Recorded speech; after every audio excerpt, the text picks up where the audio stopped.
Assalamualaikum warahmatullahi wabarakatuh. Saya Siva Ramadanti dari kelas manajemen MN19C Universitas Nusa Putra. Adapun tujuan dari pembuatan video ini adalah untuk memenuhi salah satu tugas mata kuliah akuntansi manajemen yang diampu oleh Bapak Dr. Andes Gustian Juanda. Oke, di sini saya akan sedikit menjelaskan tentang balance scorecard.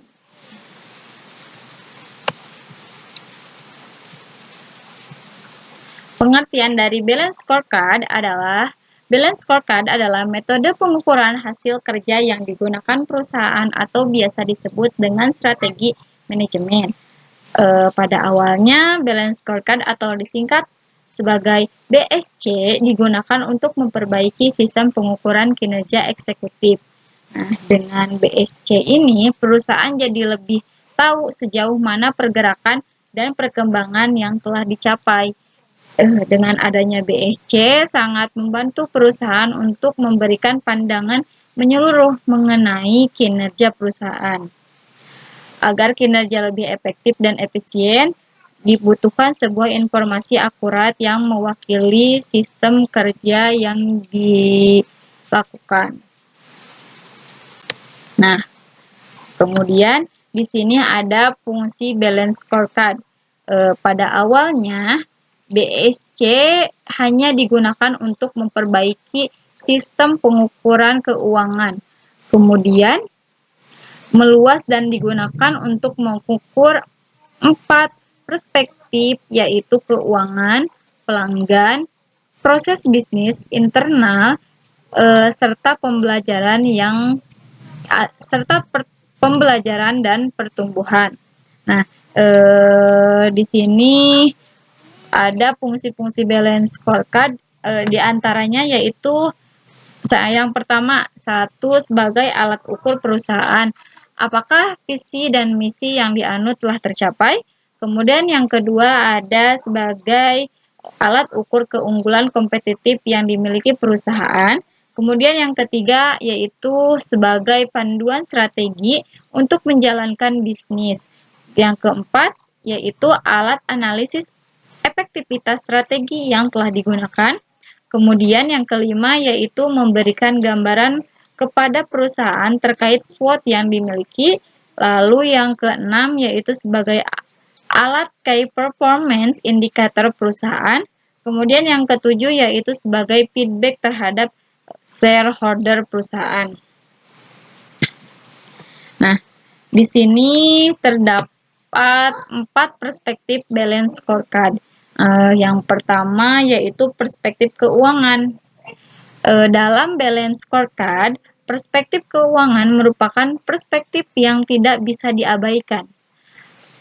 Pengukuran kinerja keuangan menunjukkan apakah perencanaan, implementasi, dan pelaksanaan serta strategi memberikan perbaikan mendasar. Kemudian, yang kedua yaitu perspektif pelanggan. Nah, dalam perspektif pelanggan, perusahaan perlu terlebih dahulu menentukan segmen pasar dan pelanggan yang menjadi target. Selanjutnya, manajer harus menentukan alat ukur yang terbaik untuk mengukur kinerja dari tiap unit operasi dalam upaya mencapai target finansial. Nah, dalam tolak ukur pelanggan dibedakan dalam 2 kelompok, yaitu core measure group atau kelompok inti dan customer value proposition atau kelompok penunjang. Nah, di sini pada kelompok inti terdiri dari yang pertama pangsa pasar atau market share, yang kedua tingkat perolehan pelanggan baru atau customer acquisition. Kemudian yang ketiga yaitu kemampuan perusahaan mempertahankan para pelanggan lama atau customer retention. Kemudian yang keempat adalah tingkat kepuasan pelanggan dan yang terakhir yaitu tingkat profitabilitas pelanggan. Nah, sedangkan pada kelompok penunjang dibagi menjadi 3 kelompok, yaitu atribut-atribut produk seperti harga, mutu, dan fungsi. Yang kedua yaitu hubungan dengan pelanggan. Yang ketiga adalah citra dan reputasi. Nah, yang ketiga yaitu perspektif proses bisnis internal. Perspektif proses bisnis internal menampilkan proses kritik yang memungkinkan unit bisnis untuk memberikan value proposition yang mampu menarik dan mempertahankan pelanggan di segmen pasar yang diinginkan dan memuaskan para pemegang saham. Tiap perusahaan mempunyai proses dan nilai yang unik bagi pelanggannya. Secara umum, hal tersebut terbagi menjadi 3 prinsip dasar perspektif proses bisnis internal, yaitu yang pertama proses inovasi, yang kedua yaitu proses operasi, nah yang ketiga yaitu pelanggan kurma jual. Kemudian yang keempat yaitu perspektif pembelajaran dan mutu.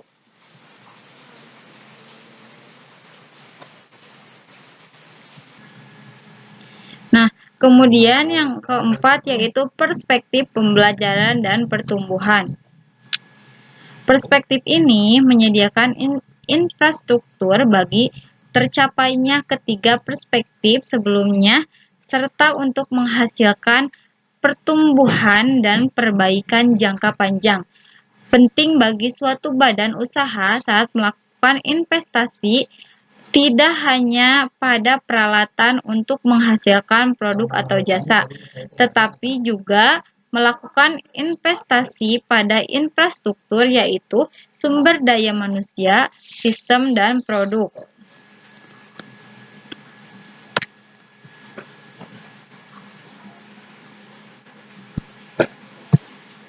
Nah, kemudian pada balance scorecard ini terdapat 2 manajemen strategis, yaitu yang pertama ada manajemen strategis konvensional, yaitu mempunyai 4 tahapan.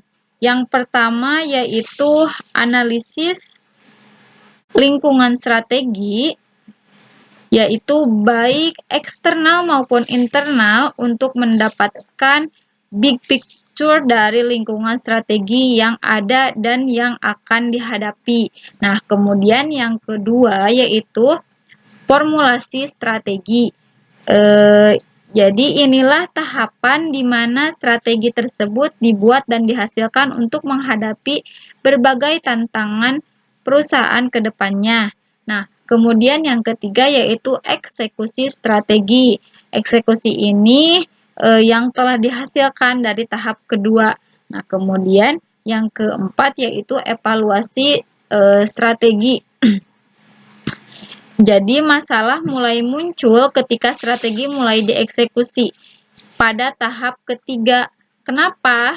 Karena ternyata strategi yang dihasilkan pada tahap kedua masih bersifat general dan multitafsir, sehingga antara karyawan yang satu dengan karyawan yang lainnya bisa memiliki tafsiran yang berbeda, terutama terhadap satu atau lebih strategi. Belum lagi ada para karyawan yang merasa perannya sangat kecil karena tidak ada dalam dukungan dalam kesuksesan strategi. Nah, kemudian pada manajemen strategi modern ditambahkan satu tahapan lagi, jadi mempunyai 5 tahapan, yaitu yang ditambahkan tahapan yang ketiga, yaitu pemetaan strategi. Nah, tujuannya itu untuk menutup segala kekurangan yang tadi, yaitu menerjemahkan strategi perusahaan yang sudah diformulasikan menjadi lebih definitif ya, dan para karyawan yang satu dengan yang lainnya memiliki satu definisi permasalahan yang sama mengenai strategi perusahaan, serta juga sebagai sarana untuk mengkomunikasikan peran setiap karyawan dalam mendukung setiap strategi perusahaan sebelum strategi tersebut dieksekusi atau diimplementasikan.